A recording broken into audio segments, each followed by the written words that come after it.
Hi guys, welcome to another episode of K21 Talk Show. So today's guest played international cricket for nearly 13 years. He was one of the best cricketers that his country has ever produced. He always liked his big moments. He stood up for his country in all the big matches. He scored about 550 plus scores in World Cups, which is the most for his country. And he's one of the very few players to have played more than 100 World Cup. 100. Sorry, he was one of the very few players to have played more than 100 matches for his country. So, not just that, he played his first Test match, his country's inaugural Test match in 2018, and then called time on his career. He might have not been from the main cricketing countries, but that doesn't make him any less. He's still one of the most successful countries that his country has ever produced. Today's guest is none other than Niall O'Brien. So Niall, I'm waiting for you. Are you there? Yeah, I can see him. Yeah, I'm good. How are you? Yeah, I'm very well. Nice to join you. How are things? All good, all good. How's the situation back there? And I will ask you the most asked question in the last 2 months. How has lockdown been treating you? It's been okay, actually. The first couple of weeks were a bit difficult, but it's been okay. I've got my head down. I'm getting myself fit and strong and healthy. I think I'm fitter now than when I was finishing my career. So I'm doing okay. Spending time with family. Yeah, I guess that comes from the family. Your family is a sporting family. Your father played for Ireland. Your brother's still playing. And yeah. I think your sister also plays for the Ireland women's hockey team. Yeah, she played over 200 times for the women, the hockey. Fantastic player, Kira. Obviously, my dad, Ginger, is known as Ginger, Captain Ireland. Kevin's still playing. I've got 3 older brothers as well, and they're all fantastic cricket and hockey players. We're a big hockey family, as well as cricket. Yeah, so we love our hockey. And I found out recently, I was doing a quiz, and India, the national sport of India is actually hockey, I'm led to believe. And a lot of people got that question wrong. A lot of people were going for cricket or else kabaddi, but it's actually hockey.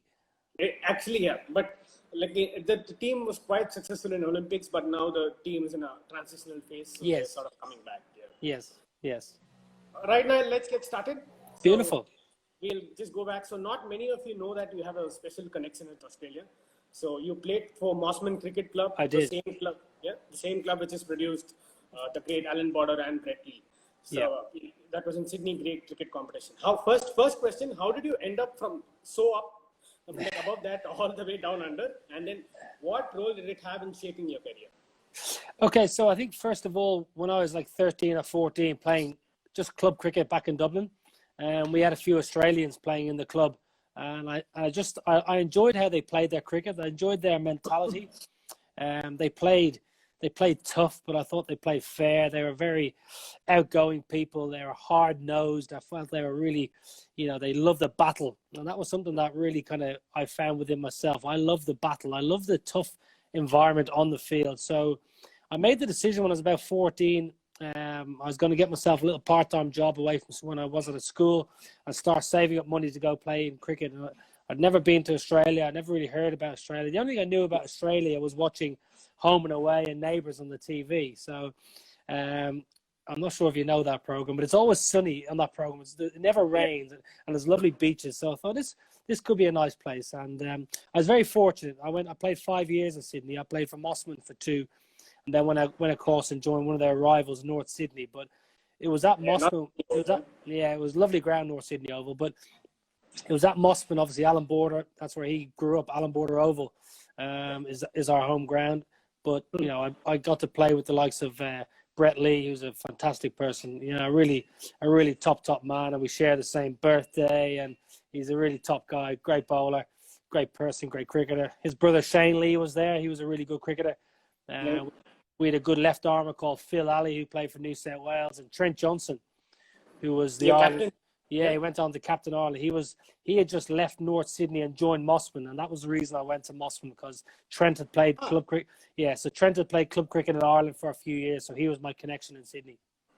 Absolutely. Did you go alone there? Did you have a couple of mates joining you there? I went with one of my friends, one of my best friends, a fella called Roger Whelan, who once played a little bit for Ireland. He actually got Sachin Tendulkar out, Roger, playing in 2007, I think it was, Ireland, South Africa and India. Yes, South Africa series, played a tri-series in Belfast. It was very wet, but my friend Roger Whelan, who's now a very successful musician, played for Ireland and made his debut against, I think he made his debut against Essex maybe the week before, then got drafted in, and he bowled Sachin a big, fast in-swinging Yorker. And Sachin, I don't know how he missed it, but he missed it, and it made my day, because one of my best friends, getting Sachin out. But Roger came to Australia, but he played fifth or sixth grade, and I was playing higher grades. It was great. I loved it. I absolutely love Australia.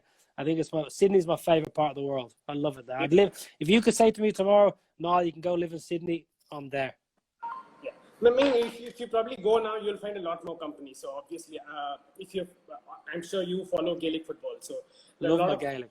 There are a lot of people making the jump from Gaelic football to AFL. The most popular ones being the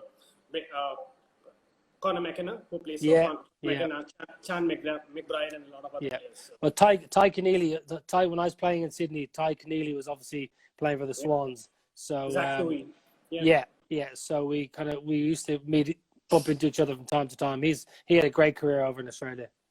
Absolutely. So just getting back to cricket. So brothers of destruction, as we may call you. So you guys. So 2007 World Cup, you stood up, you top scored in what was probably one of the most memorable wins in World Cup history against Pakistan. And the World Cup against England in 2011, I don't think anybody needs any reminding. Kevin scored what was then the fastest ever 100 in World Cup. And you repeated that performance against West Indies in 2015. Sure. So how massive were these wins for Irish cricket? Like, how special were these moments? Okay, I think if we break it down, really, in 2007, nobody really gave Ireland any chance. There was a lot of question marks. Why are Ireland there? Why are Canada at the tournament? And why are Holland at this tournament? It was a very long tournament. I accept that. But from a player's point of view, we wanted to be there as long as we could. We knew we had a really good team. We had an excellent team. Mainly amateurs. Most of the guys worked full time and then trained either in the morning or in the evenings. I was playing professional cricket in England. There was 2 or 3 of us who were professional cricketers. Everyone else was pretty much amateur. So to beat Pakistan, who were a powerhouse in the world game, they had a few issues leading into that tournament. Obviously, Danish Canaria and Shoaib Akhtar, who were initially in the squad, and Shoaib Akhtar was not in the squad for some reason. So that was a big loss for Pakistan. But still, to beat Pakistan, there was something about the day. We woke up, it was an overcast, drizzly kind of day. We thought, this is like being in Dublin or Belfast. This is absolutely perfect conditions for us. And we got to the ground, and we played there 2 days previous, remember, against Zimbabwe, and we tied. On a very good pitch, on a very good batting pitch. And the covers came off the wicket for the Pakistan game, and St. Patrick's Day, St. Patrick was shining down from the stars because it was emerald green. The wicket was emerald green, a beautiful bowling pitch. And we just said to the captain, Trent Johnson, no pressure, Skip, but you have to win the toss. And he did. He won the toss, and we stuck them in. And I thought we bowled brilliantly. We gave them a lot of extras, actually. Pakistan probably shouldn't have got over 100, really. I think we gave them over 30-odd extras. But we bowled well, and we caught really, really well. We dropped it. In the first game against Zim, we dropped a few catches. I think that was nerves. Myself, I dropped a dolly. I think Morgan dropped a dolly in the slips. And that was nerves, our first World Cup game, but we got that out of the system. Morgan took some good catches of slip. Andre Botha was excellent slip. Johnson taking one over his head, brilliant. Porterfield at backward point was superb. And 130 odd, it was never going to be easy. And we were 2 down early. Bray went early. Dubious LBW going over the top in this day and age. DRS would have reviewed and would have got away with it. And then Morgan was plumb in front. And I finally found some form, because I was in really, really poor form leading into the tournament. I was playing some bad cricket. Couldn't get a run. Didn't feel like I was going to get any runs. But somehow, like all your listeners out there, all of a sudden you hit one out of the middle of the bat, and then all of a sudden you forget the woes of the world and you just focus and concentrate. And I loved it. I loved the battle. I mentioned earlier, I loved being in a battle. And myself and Mohammed Sami, Azhar Mahmood, we had got in a real little battle. Iftikhar Rao and Umar Gul, all these top quality cricketers. I loved it. I loved every minute of that 2 or 3 hours I was out there. It was fantastic. Absolutely. And fittingly, it just turned out to be a day. So yes, exactly. How was it beating, like, England. England into the beating England is special. Beating England in a World Cup game, chasing 300. That doesn't happen. Very, very well. It's different. It's very different because 2011, everyone knew a lot more about Ireland. You know, we'd been playing good cricket for 3 or 4 years, so there was a bit of expectation levels really. But England, Ireland in any sport is a huge game, huge fixture, and if you beat England, you know, in any sport, you go down as a hero. We should have beaten Bangladesh. You know, first game in Dhaka, we made a mess of it. You know, myself and you were chasing 200 odd. And myself and Kevin were both playing well. I think I got 20 or 30. He got 20 or 30, and we both gave our wickets away a little bit cheaply. So there was a bit of a hangover there. We had a bit of a bee in our bonnet because we thought, right, we should have got a win by now. We should have won the first game against Bangladesh. England, I thought they should have got more runs. They should have got a lot more runs. You know. We were at half. It sounds strange, but at the halfway stage of the game, we thought we could chase this. You know, 300 plus. Bangalore, fantastic wicket. You know, one of the best batting tracks in the world.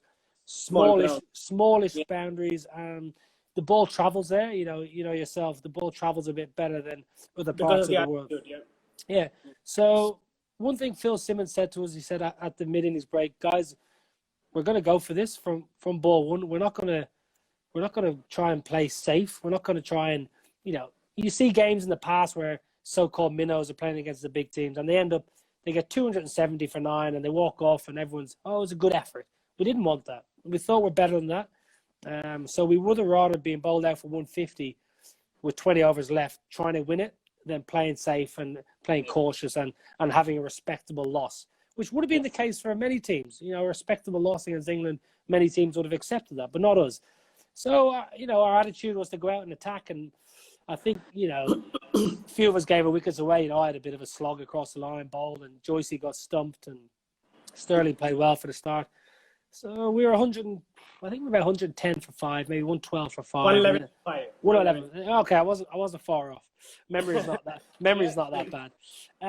And then we just, myself and Ed Joyce were sitting in the dressing room, you know, cursing our luck, I suppose.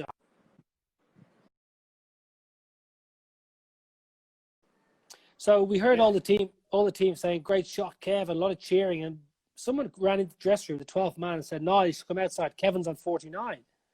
I said, "How can he be on 49? He's only been at the wicket 20 minutes." So it was outrageous. And then as soon as he got past 50, we thought we're going to win this game. We're going to win this game. Remarkable 100. I always like to pay a special little mention to Alex Cusack and John Mooney because they played a really, really big hand. Cusack was a great foil for Kevin in that partnership. And then John Mooney at the end to be there at the end and just clip that one through mid-wicket. And to hear David Lloyd, Bumble Lloyd, the legend. Yeah, Ireland have done it. They've beaten England. And it was just, it's one of the best moments in Irish sporting history, not just cricket history. Absolutely.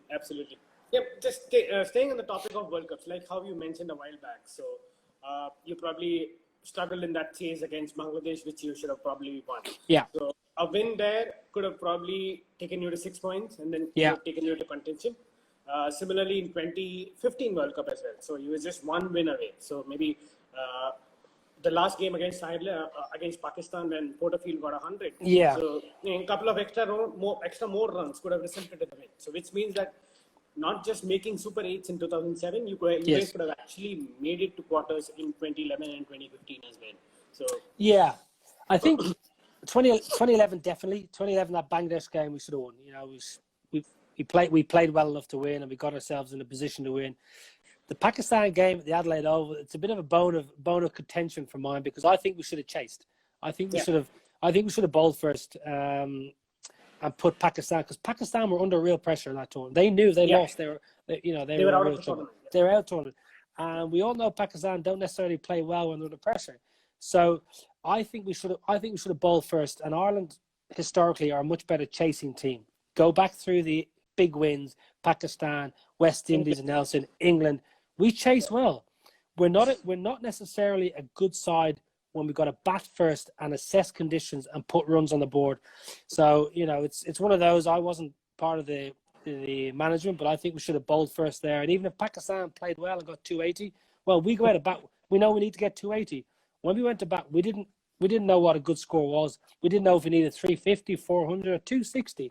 In the end, Pakistan romped home. It was a bit of a non-starter, really. But it was a good tournament. It was an enjoyable tournament, but you know, a little bit disappointing. Absolutely.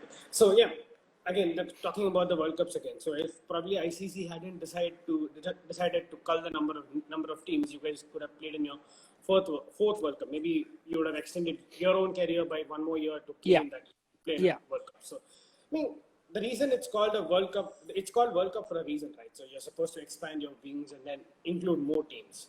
Where if you look at soccer, they started off with 13 teams in 1930, all the way back in 1930. And maybe in 2026 or 2030, we could see a 48-team World Cup. So, I mean, don't you think the number of teams should increase in a World Cup and not decrease? What's your take on it? Listen, it's been a question that's been asked many times. My answer is normally the same. We went to the World Cup qualifying tournament in Zimbabwe. We knew what we had to do to qualify, and we didn't play well enough. And you know, people back home in Ireland, you know, I copped some criticism for that, because we knew we had years to plan for this. We knew we were going to be up against the West Indies, Afghanistan, Scotland, etc. And we knew what we had to do, and we were not good enough to qualify. I would love to see more teams in the World Cup. Of course I would. I would have loved to play another World Cup. But it's not something that I get too emotional about. I don't think too much about it. But I do think I would love to see the Irelands, Scotlands, Hollands, Nepal, USA. I would love to see these guys getting more opportunity on a more yearly basis. So more international cricketers getting a chance to play against their kind of larger test nations, the large one-day nations. I think that would be even more important, actually, as opposed to every 4 years having a world tournament with more teams. You know, I think Scotland and Holland and Ireland, I know Ireland are a test nation now, etc., but they would benefit massively from having a series or two every year against Sri Lanka, Bangladesh, West Indies, Zimbabwe. You know, some of the kind of weaker, I suppose, nations international, as opposed to the Indias.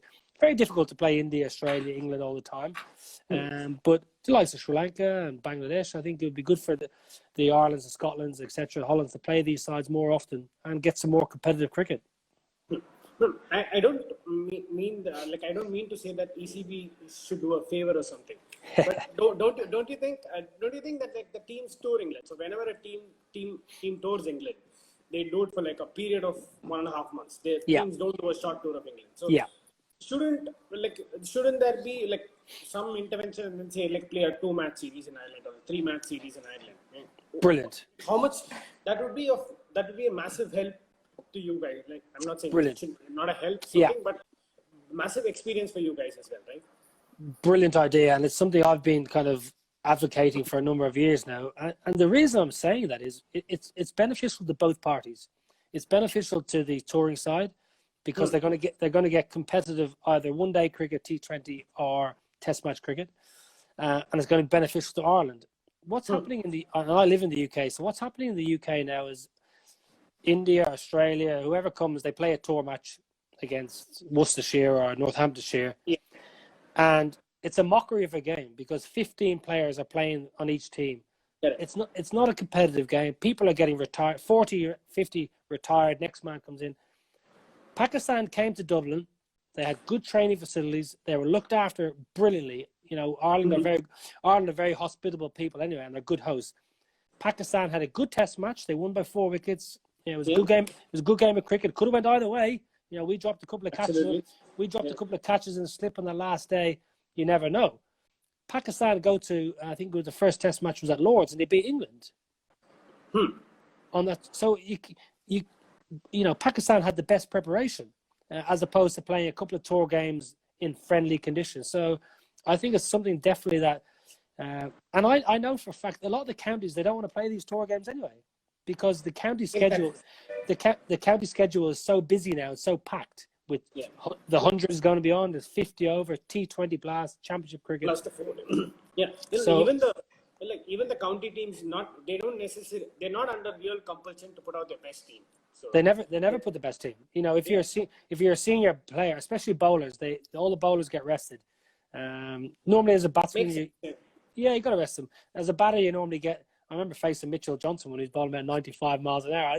I was thinking I wouldn't mind being rested for that Northants game. Yeah, absolutely. So yeah, like just staying on the same lines. So your brother Porterfield, Rankin, Mooney, like you mentioned, Kusak, both are like I can keep quoting names. Like you guys almost started. You guys started around the same time, around about 2006, 2007, and then like most of you guys are gone. So 3-4 people are remaining. So the transition is on the horizon, or maybe it could have already begun. So transition, not just in cricket but across sports, is always tough. Like some teams take a really, really long time to recover. So how do you foresee this transition phase for Ireland? And then do you think the next generation have got it in them to take it forward? Yeah. Okay. So I think first of all, under Phil Simmons' era, Phil was coach for 8 years, and Phil's a very, very good coach. Good coach, good man.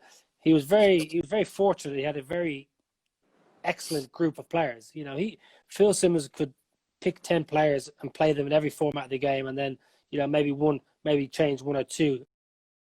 So the problem was the next group of players didn't get opportunity, and they weren't developed, and that was the problem with the system in terms of the academy and the what's now called the Ireland Wolves or the Ireland A team.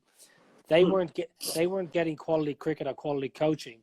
So unfortunately, when the likes of myself and Joyce and these people kind of were nearing the end and past their best, the next caliber of players weren't ready to step up.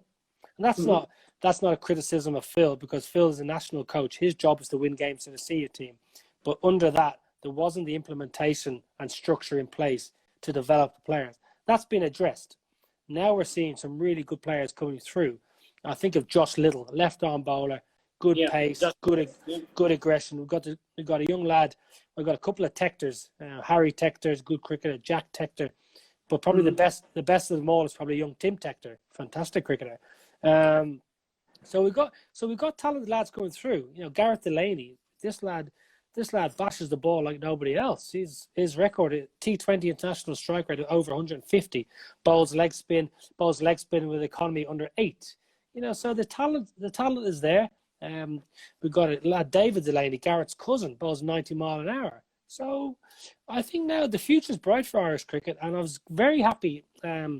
Probably last May when England came to Ireland, Graham Ford started giving these young guys an opportunity. And we're seeing some senior players really kind of, their careers are going to be curtailed now because these young guys are hungry, they're fit, they're strong, they're healthy, and they want a career playing cricket.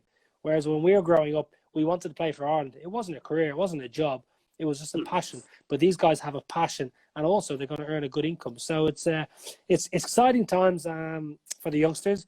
But also I think when you got good young players coming through, you see the senior players actually say, right, hold on, I've got to get better now. I'm 34, 35. I've got to learn a new skill. I've got to learn how to dill scoop or do something else or smash the ball. I can't keep going along the same lines. So I think the future's bright for Irish cricket. I really do.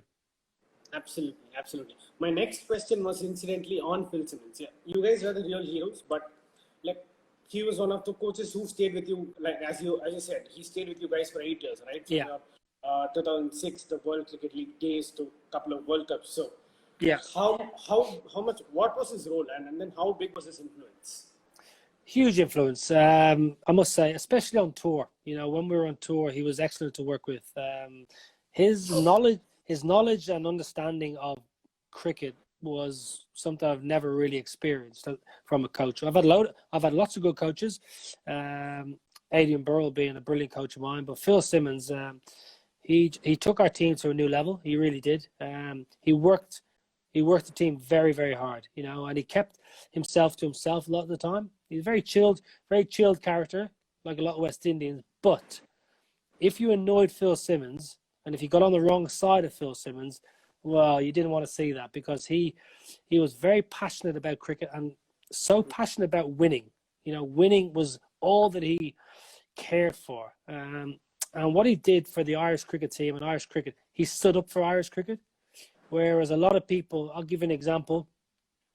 When we went to the World Cup in 2007, we would have been given potentially a second-rate hotel, or not, maybe the treatment off the field might not have been as good as it was for an India or an Australia.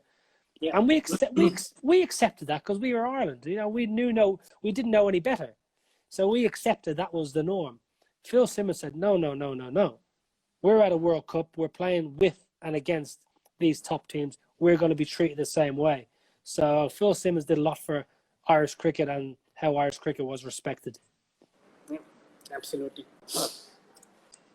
So, this might be a slightly touchy topic. So you obviously, you obviously mentioned about how many beautiful innings that you've played with Ed Joyce and other people. So Ed Joyce, if I may point out, so he was with you when you guys won the ICC trophy in 2005. Yes.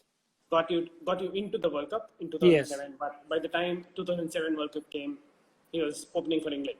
He was. And 2007, Morgan was a much he was up and coming player, and then by the time he had taken he got into some form, he jumped boats again. So same thing happened with Rankin. He went in search of Test cricket, and then now he's back. Yeah. So, two questions. So one is whether any hard feelings when you saw Morgan go the other way, or did you just feel happy for a teammate and then say, good luck, mate? And the second question is, Joyce came back and then he did do it. Rankin came back, he did do it. So what was the reaction like when those guys are coming back? Did you see them as you went looking for you thought the grass was green on the other side, and you came back? Or what is the reaction process? Yeah. Okay, first of all, regarding Owen going to play for England, there was no hard feeling from the lads. You know, his teammates, we were delighted for him. We knew, you know, I watched Owen play from the age of 10 years of age, and he was always, if he was 10, he battled like he was 15. If he was 12, he was battling like he was 17. He was that good a player. So we all knew he was going to go play for England. So we were delighted for him. We really were. It was tough to see. He was our best player. It was tough to not have him batting number 3 anymore, because I used to love batting behind him. You know, I'd Jeremy Bray open the batting, Morgan at 3, myself at 4. It was excellent because you were never in too early against a new ball. You normally got in when it was a bit easier. The bowlers were a bit tired because Morgan and Bray had smashed them around. So there was no hard feelings. Now we were thrilled to bits for him. He played a really big hand in 2009, Morgan, in South Africa to get us to the 2011 World Cup. Played fantastically well. Played some truly special knocks. And innings that when everyone realised, you know, he's too good to be playing against. With all due respect, he's too good to be playing against Scotland and Canada and Holland, Kenya, day in there. He needs to be playing with and against the likes of Peterson and and we knew that. We accepted that. So that was fine, no issues. He got a lot of stick in Ireland. He did cop a lot of stick back home. People didn't understand it, but from a playing point of view, we didn't mind. We were happy for him. Joyce was an interesting one because Joyce is the favourite Irish cricketer of all time. And in my opinion, and I'm biased because I'm a very close friend of Joyce's, he is the best Irish batsman of all time. In my opinion, across the formats, across the longevity of his career, fantastic player. When he went to play for England, people in Ireland didn't understand. People in Ireland in 2005, 2006, people in Ireland didn't know what cricket was pretty much, let alone some bloke from Ireland playing for England. So when he shouldered arms to Boyd Rankin in Guyana, and his off stump went cartwheeling 10 to 12 paces back, I just reminded him of that as he trudged off, dragging his bat on the floor. I just reminded him, as a friend, I said, bad luck. Maybe he should have stayed with Ireland or something like that. So, but he's a legend. We love him. We love Joycey so much. How much did you sledge him? Well, he wasn't there long enough to sledge him for that much. So I just gave him a few words. I gave him a few words when he was batting, and then the next thing he was out. But that was a difficult time for Joycey. He often says that was a very difficult environment in an England team. They were a pretty average team. I think they were a pretty poor side actually. and there was a lot of upheaval, I think, in the squad. So I don't think it was a particularly enjoyable time for him to play for England. I think, in a different era, he could have played a lot for England and had a lot of success. Yeah, man. Again, I'm sure Rankin also followed the same path. He went. Yeah, he struggled. He struggled. He played some decent cricket in the white ball games for England, but he struggled in that Test match at Sydney. I think he had some injuries. So he's been a big player for Ireland, Boyd Rankin. He's a big asset, not just obviously in his physical structure, but he's imposing and he's very good for the young bowlers. He's helping those young bowlers now nicely. Yeah. So just going back to one of the responses that you gave about the younger generation people and all that. So obviously you guys gained a lot of experience because for some point of time Ireland were part of England domestic Yes. 50 over competition. You guys played a lot of games there, so obviously you guys gained a lot of experience. You yourself played for 3 counties, starting with Kent, Northants, and then a couple one other team. So with all this Brexit and everything else coming up, so will Irish players still be able to get into counties, or how hard is it for them to go? Do they have to qualify as overseas players? Overseas players now, so it's very difficult. Whereas in the past, Irish players could play as locals. It was brilliant. We weren't deemed as overseas players. Now in county cricket, you can only have 1 overseas and 2 in the T20 competition. So for the likes of the Ireland boys, it's very difficult now to gain overseas when you've got the world stars, Babar Azam and all these people coming, Pollard, all these people coming. It's difficult for the Irish boys. Paul Sterling is signed as an overseas for Northants this year, so he'll play in the Blast. He'll play in the Blast if it happens as an overseas player. So that's a big moment for Paul Sterling in Ireland, and he's a brilliant player. Paul Sterling, fantastic player. I think realistically, I think he would be in the top 5 or 6. I think 2 years ago he was rated the 2nd best player in the world in power play overs. I think somebody came up with some stat. I think it was him and Luke Ronke. Him and Luke Ronke were really high up in the power play, and I would love to see Paul Sterling get a chance in the Big Bash or even the IPL. I would love an IPL team to say, you know what, here's a guy at $50,000 base price. Let's take a bit of a chance and let's see what, because he could go out and get 100 or 50 balls in at the at Eden Gardens or something, and then the world is his oyster. But all it takes, if anyone's watching from the IPL or the Big Bash, give Paul Sterling a chance. He won't let you down. Absolutely. Even T20, the expectations are slightly different. As an opener, even if you score a 15-ball 30, it's still seen as a massive contribution. Yes. What does Sunil Narine barely crosses 30. But he gets to that 25, 26 in 9 balls, 10 balls. So brilliant. Yeah, so the expectations are wildly different in T20s. Exactly right. Well, hopefully, fingers crossed. Absolutely.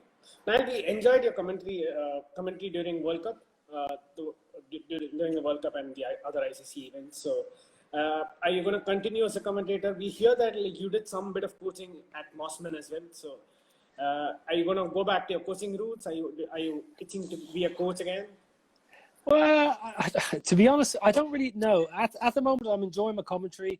That's going well. I love commentating. I love cricket. I'm a cricket nut. I'm a cricket badger. I'm obsessed with cricket. It's 24/7 in my life. First thing I do is check scores from around the world, check the cricket news around the world, what's happening. So I can't see myself right now coaching full time. I would like to work, and I've spoken to some franchises around the world at various tournaments about getting some consultancy opportunities, getting some experience, lending a hand, whether it be with the wicket keepers or batsmen or fielding, and just gaining a bit of experience to see if that's kind of the route I want to take. So at the moment, I'm not sure in terms of coaching. I would like to work with wicket keepers, especially. I've got a passion for wicket keeping, and I think there's a market there for people to work with wicket keepers. But with all these world and budgets and Brexit and all this COVID, it all comes down to budgets these days. Yeah. You did play a part in BPL last year with Paul Nixon. I mean, you were involved with Paul Nixon. Yeah, Nixon's a great man. He's a great man. He's an absolute legend. He's one of my closest friends. I go back a very long time. Excellent Leicester. Coach, really. Yeah, Leicester. Yeah, really, really good coach, Nixon. Fantastic cricketer. He was a brilliant cricketer. reverse sweeping the ball out of the ground on regular occasions. And he's doing a good job actually at Leicestershire. Tough environment. Leicestershire have gone through a really difficult 4 or 5 years on and off the field, but Paul Nixon's doing a good job. So BPL, I love the BPL actually. I like going to Bangladesh. I really enjoy Bangladesh. I've been going there a long time. 2006, I think, was my first time going there. Maybe 2008. 2008 we had a good series against Bangladesh, Mirpur. The fans at Mirpur, the noise is deafening. Crazy. They are unbelievable fans, but they're so loyal and patriotic to their home side. If you get on top, they go quiet, they go silent. But as soon as they get on top, they let you know. Absolutely. Lovely. Thanks for that, Niall. But Pleasure. I'm not going to let you go. I'm not going to let you go. We have 5 rapid fire questions. It's all about yourself. I love these. So you better get it right. And you've admitted that you're a nerd, so I expect you to score 5 out of 5. Oh, these are about me? Yeah, everything is about you. Oh, okay. Here we go. Yeah. Fingers crossed. Fingers crossed. Question number 1: who was the captain when you played your first ever T20 game? Kent versus Essex. Oh, yeah. Kent versus Essex.